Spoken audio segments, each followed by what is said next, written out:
মানে পরিচয়টা ঠিক মতন থাকে তো মনে করেন 38 দিনের ডিম দেয়।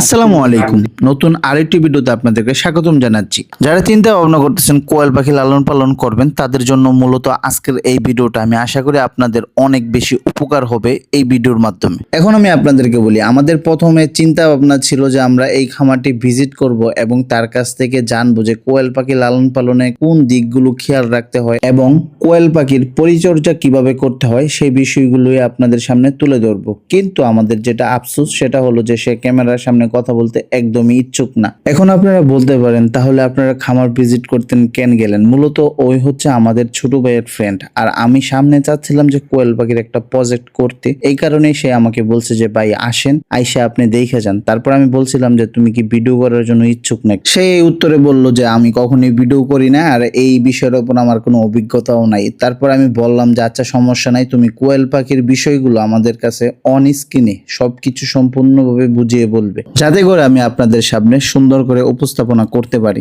এখন আমি আপনাদেরকে বলি, আমি আজকের এই ভিডিওর মাধ্যমে যে বিষয়গুলো আপনাদের সামনে তুলে ধরবো সেই পয়েন্টগুলো আমি সর্বপ্রথম আপনাদেরকে একবার বলে নিই। সর্বপ্রথম হচ্ছে আমাদের যে সমস্যা সব থেকে বেশি হয় সেটা হলো কোয়েল পাখি মেল এবং ফিমেল চিনা। তারপর হচ্ছে কোয়েল পাখি কতদিনের মাথায় ডিম পারে এবং সঠিক খাবার, তারপর ওদের যত্ন, আরো অনেকগুলো বিষয় আছে, সেগুলো আমি আপনাদের সামনে আস্তে আস্তে ভিডিওর মাধ্যমে বলে দেব। ওকে আমি সর্বপ্রথম প্রশ্ন করছিলাম যে কোয়েল পাখি মূলত কয় দিনের মাথার ডিম পারে। সে উত্তরে বলল যদি সঠিকভাবে যত্ন নেওয়া হয় তাহলে অবশ্যই খাবার দাবার মেনটেন যদি সবকিছু ঠিকঠাক থাকে তাহলে কোয়েল পাখি 38 দিনের মাথায়ও ডিম পারতে পারে। তারপর আমরা প্রশ্ন করি যে আমরা মেল এবং ফিমেল কিভাবে চিনবো। সে দুইটা কোয়েল পাখি এনে আমাদেরকে সুন্দর করে বোঝায় যে গলার নিচে মানে যদি বাদামি রঙের শেপটা আমরা বেশি দেখি তাহলে এটা মনে করবো ছেলে, এবং কালো টাইপের যেটা থাকে ওইটা হলো মেয়ে। তো আমার কাছে এই জিনিসটা একটু বেশি গাবলা লাগে, কারণ আমি অনেকবার এই জিনিসটার উপরে ঠকছি, কারণ আমি এই জিনিসটার উপরে ওইরকম ভাবে বুঝতে পারি না। তো তারপর আমি বললাম যে